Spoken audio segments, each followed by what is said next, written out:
Doctor সাহেব দেখেন, আমার ভাইয়ের অবস্থা কাল রাতে ঠিক ছিল, আর সকালে পুরো শরীর হাড় হয়ে গেছে। ডাক্তার সাহেব প্লিজ আমার ভাইকে বাঁচান। হালকু, তোমার ভাইয়ের পুরো শরীর ভেতর থেকে নষ্ট হয়ে গেছে।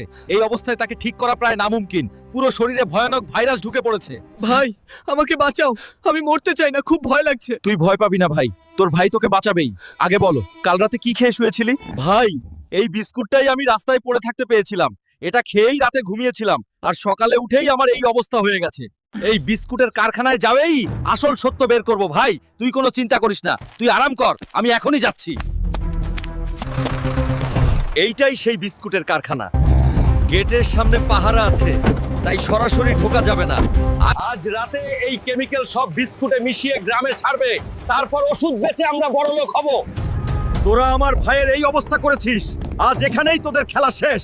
এইটা সিনেমা না হাল্ক, এখানে তোর দাদাগিরি চলবে না। নিয়েছিস, এখন তোদের